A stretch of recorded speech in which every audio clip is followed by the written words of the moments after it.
I'm starting this off by telling you I brought an animal. Sorry about that. Maybe pets aren't allowed in here.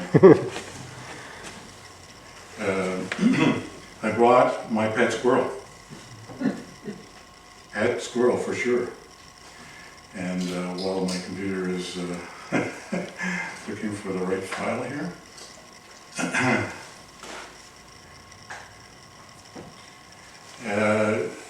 It's odd to have a pet squirrel in it. Squirrels were really important and very much involved in the discovery of insulin and the workup to the discovery of insulin. And I have been fortunate enough to own a squirrel which has some heritage to it. And you'll have to bear with me here. It says, talk on Victoria Day. Do you think we're there? Yeah. Okay, so this particular squirrel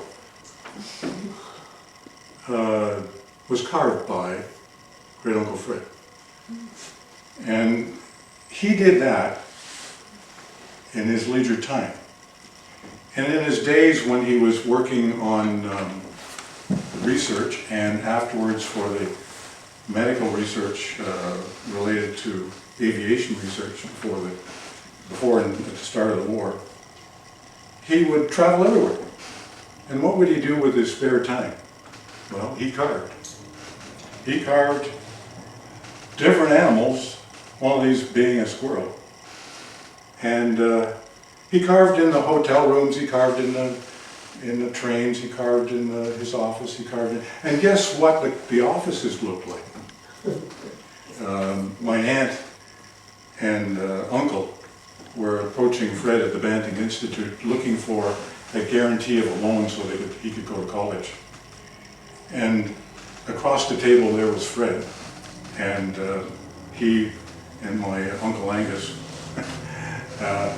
a wash with shaving. I wouldn't want to be the person that had to clean up the rail car or the hotel or whatever. But what I'll do is I'll pass this around because it's hand carved, precious to us, by Fred. And you can have that. And I'm sure Trudy's going to make sure that it goes wherever. The squirrel, I said the squirrels are important when growing up. And I presume everybody knows the story of the discovery of insulin, right? Banting, Best. Are we all there? So you don't hear it again, right? No. I'm going to tell you little things that fit into all of that. And squirrel is an important part. When Fred was growing up on the farm that you're about to visit in June, he had time to experiment there. He learned how to experiment there. And so his brother Kenneth writes, Fred brought home another squirrel today. And there he is dissecting the squirrel at a time when he didn't know how. Like squirrels were dissected as a matter of knowing what's inside a squirrel. And that was really the beginnings of his interest in that sort of surgery, I guess. The squirrel comes from my father. It was given to him by Fred himself. So that's given to Fred as a nephew, or given to father, Alan, and then passed on to us. But the squirrel himself ends up being the first evidence of his interest in animals and what made them tick, right? So growing up in a farm, he's there and is very interested in creatures on the farm. And one of the things he realized is that he could go to the Hippo drugstore, and the Hippos at the time were selling medicines at the time. And one of the requirements for making that medicine produced by the Hippos were cousins, by the way, was they wanted skunk oil.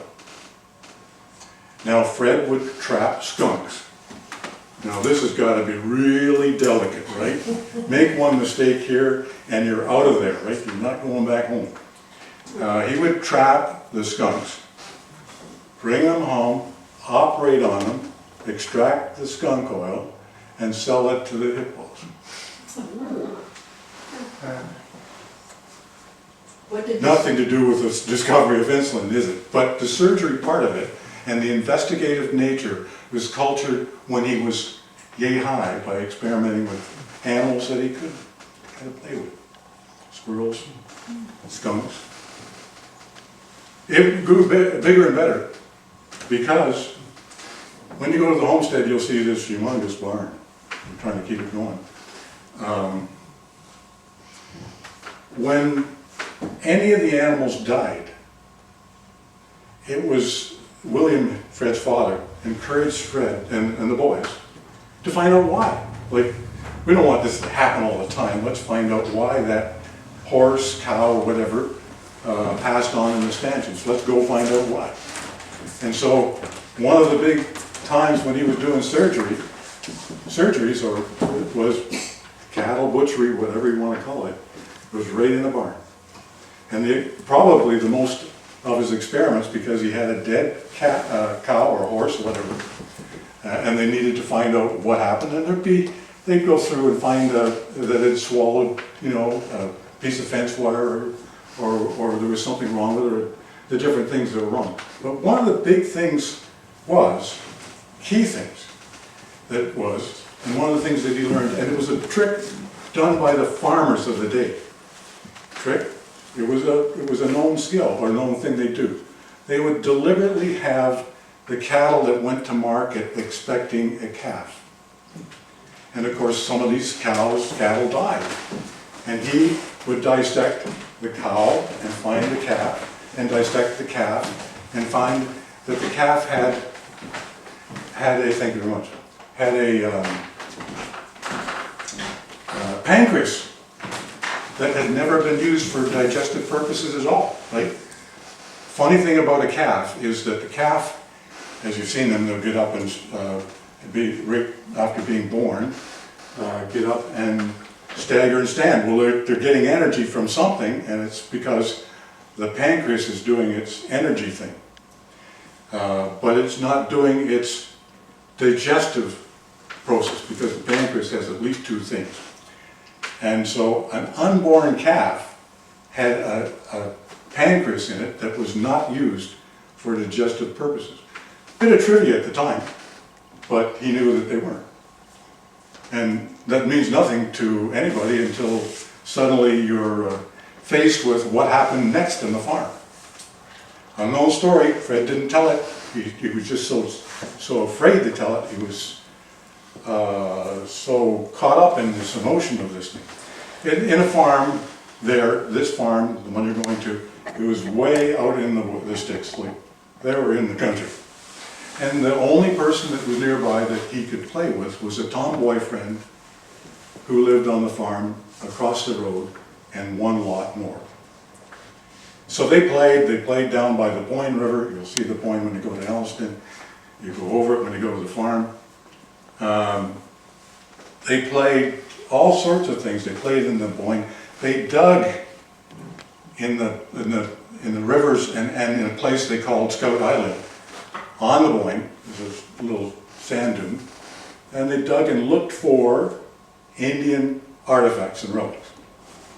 They did find some because Fred populated his fireplace later with an entire collection of spearheads and so on. So these were two playmates, close as close can be, because who else do I play with? He was that age, she was that age, and what else do we do? Well, they weren't doing chores, I guess. So what happened was Fred became very close to this young lady, and they grew up together knowing one another. And it just so happens that he didn't talk about it, but somebody did. He told the family members, he told Charles Best, and Charles wrote it down. he wrote the story down about Jenny Victoria Jordan. That was her name. She was 14 when she died. Fred was a bearer at her funeral. No wonder he didn't talk about it. She was diabetic, and he watched her die the way diabetics died before 1921. They just withered away to nothing, go into coma, gone. And he watched that happen. So a memory he had emblazed in his own heart, never talked about it because it's so sad, was the fact that Jenny Victoria Jordan was a playmate and diabetic, and I'm sure that's the seed. We're sure that that's the seed of the idea. When he woke up, the classic stories of insulin, he woke up in London, Ontario, penniless. He was broke. He didn't have a dime because no one came to his office. He woke up in the middle of the night and had this idea that took, why don't we take this pancreas and do this with it, right? And why would I want to do anything? Because he hadn't any background on endocrinology. He was a bone specialist. That's what he studied to be. So why, all of a sudden, would he wake up in the middle of London, Ontario, at the London House that's there now, and suddenly decide, maybe we can put these two together? Where was the seed of the idea? I think, we believe, the seed of that idea. And for the longest while, we were looking for the name because it had been passed down verbally. Wrong thing to do. We're looking for her name, looking to connect the names. And finally, we put aunts and uncles together, and they were saying it sounded like this sort of thing. And then, wonder of wonders, Edward Banting, the last Banting to own the farm, did some research and found her sister in Alliston, still living. And she's gone now. And the sad part, to add insult to injury, of Jenny Victoria Jordan's story, is that in Alliston, in the Alliston Union Cemetery, there she is, along with 6 other brothers and sisters. One died after the other because of communicable diseases. No wonder they didn't die. So anyway, Best put in one of his papers the details of, he had an aunt who was diabetic, and so did Fred have a connection to a diabetic friend. And in the story, Best was invited up to Alliston to do a presentation of a painting that's in the Banting High School now. And during that time, it was Thompson. My grandfather was Nelson, his brother was Thompson. They were both older brothers of Fred. Thompson recalled that story and kept saying it. And he kept saying it to the early biographers, not the one you have, but the earlier ones, explaining the story of Jenny Victoria. We were put off completely on Jenny Victoria because in all the biographies, and Thompson called her Jane. Go back in that era, and Jenny and Jane are interchangeable, and we didn't know it. We hadn't found it. So there's the story of the seeds, and working in the barn on diabetic, working with a diabetic friend there. So then we have,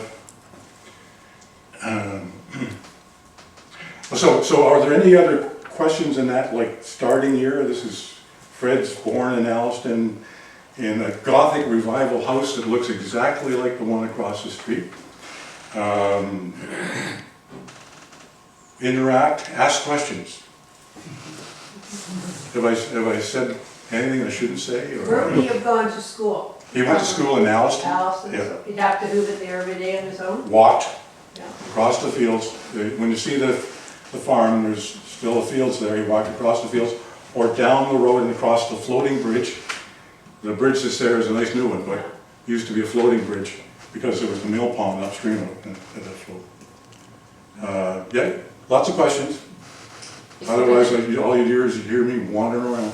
Just go to the hippos, is that the hippos in Bonhead? Yes, there are hippos in Bondhead for sure, running the major store in Bondhead. I think you'll probably find them in your book.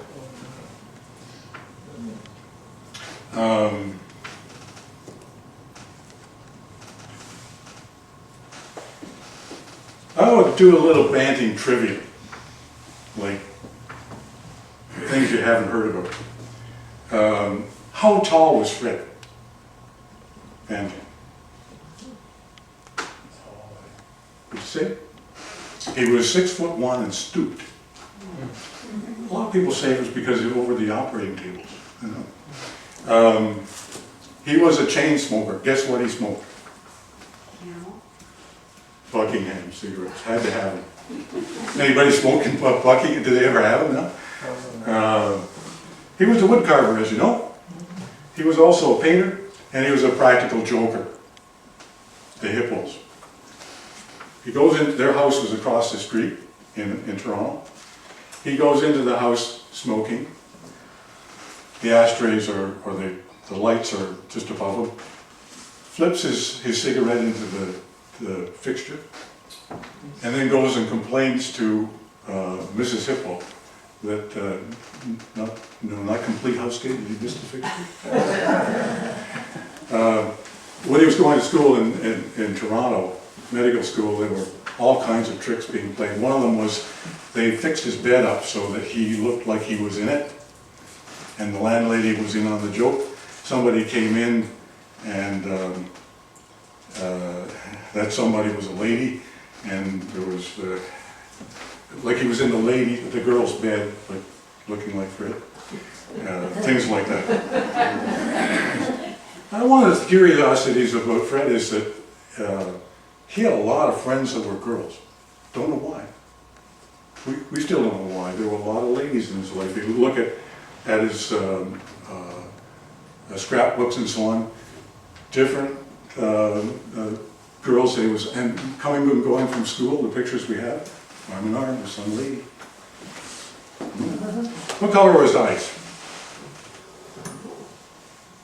Blue.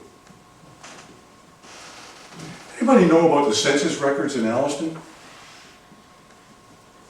The guy that did them is drunk. You know why? He shows Fred's birthday is 1892. And I had people come to me, Bliss included, say, yeah, it was 1892, and Banting lied in order to get into the Army, accelerating his age. It had nothing to do with it. The guy that did the census records in Alliston, I keep saying he's correct, but we'll see. He would go to the houses and ask for the family Bible and take the dates from that Bible to be the dates that he would put in the census records. When they did Fred's birthday, they put in 1891, but the minister put in, you know, I do a 1 with a 1 and a slope on the front and a hash on the bottom. If you do that purely, it becomes a 2. So a 1 with sloped 1 with a base quickly becomes a 2. And sure enough, all the census records from 1801 to 1911 to 1901 and 1911 show Fred as the wrong birthday. And it's simply because every time that guy showed up at the door, here's the family Bible. Same fella did my grandfather's. And my dear father, bless his heart, is in the same census records as Ellen Banting, female. And I can't get it fixed.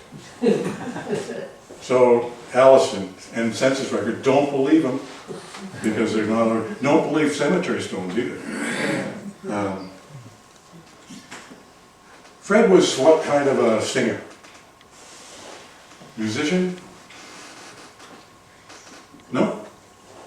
He was one perfect baritone. He would sing at a drop of a hat with all his friends, a beer in one hand, I'm sure, or worse. And he got all of that background from the singing that went on in the home, and I lost it completely, lost track of that skill until one day my uncle, my father, were all at a cottage, and I, at 24th of May, believe it or not, cold as the dickens, not like today, and at that cottage I woke up to both my father and my uncle singing, and then it sort of hit home that singing was an important part of the family upbringing and in Elliston. When Fred was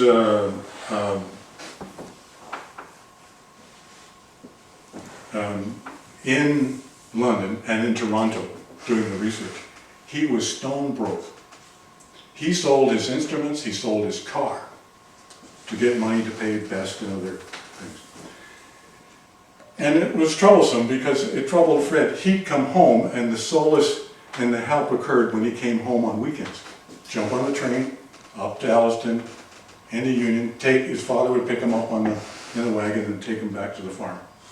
My father, aged about 10 or 11, remembers Fred walking back and forth, pelting and cursing, because you remember that, right? When I say cursing, he was despising what happened by saying over and over and over, Best left again today. So he's trying to keep a helper there. He's paying some of his salary. This guy is wanting to go off and meet with the ladies and go off and to do his war-related stuff. And sure enough, there's Fred in the harbor, or the parlor, pacing back and forth, saying Best Best left again today. So he got the solace of that. When he was out of money, where did he get money from? Because U of T didn't pay him. He was not paid for the research he did. So not one drop of the early discovery of insulin and the production of insulin came from University of Toronto. It was only till afterwards that they came and said, oh yeah, this could be good. So maybe we better pay him. But they paid him after the fact. Who paid him? He didn't have money. He just returned from the war. He was denied a job at Sick Kids, set up a practice in London, and nobody came. It turns out that our understanding is that in London there was a push, a clique of doctors who kept saying, you go to these people, but not this new guy. He was starving to death. He got the money to do the research work from his brother Thompson and his father and my grandfather. My grandfather put a mortgage on his farm that Fred repaid in 1925 after the Nobel Prize Award to cover the cost of his research costs and discovery them, and even paying Best a little bit. Any questions? No? Yeah? What would people be doing who had diabetes at that time? Sorry? What were people who had diabetes doing at that time? It's awful. The only recourse a diabetic had was to go on what they call the Allen diet. Otherwise, they just withered away and went into coma. There are wards full of diabetics who were doing just that. And the aroma, the ammonia, awful. The only recourse was a starvation diet. And there's a couple of cases where some of the people who went on that starvation diet actually survived long enough to get to insulin. One of them is listed in the book. They just died. They just died. And there was no recourse other than this diet, which was starvation. Can you imagine? Here's a person withering away, and the solution to it is to withdraw wholesome foods, like foods that we normally eat too much of, you know. Yeah, go ahead. The young child that received the first insulin, he died not all that long ago, am I correct? The very first child, Yeah. not, well, it depends on when. The first child, But he lived to be a fairly good age, that particular child. yes, it's Leonard Thompson. Leonard Thompson. And he lived to be a ripe old, not ripe old age. He died of pneumonia. A lot of people think he died in a motorcycle accident, but he died in the hospital where he was saved of pneumonia. But it was 25 years later. Right. Yeah, and there was a lot of cases like that. What's the name of the, I can remember the gal that, the daughter of the... Elizabeth Hughes? Yeah, Elizabeth Hughes. She came to Toronto and she had lived long enough on the Allen diet. And basically she came just skin and bones. She came to Fred's office, here's another case of the females, and was talked into, Fred was talked into using her as a new patient to receive insulin. What did he do to her? He gave her insulin and had her drink raw, it was unthought of, cream, things like that. Like the diet changed like that with insulin. People weren't allowed to eat that sort of fat food, and all of a sudden they did. Yeah, Do you have any idea what the doctors would have put on a death certificate as the cause of death? Fred Banting? No, for diabetics. I have Jenny Victoria's death certificate, and it's diabetes. Okay, because I've seen a lot of death certificates and I've rarely ever seen diabetes on Now, them. it is hard to find for sure. Usually, like today, if you're not good with diabetes, you don't look after it properly.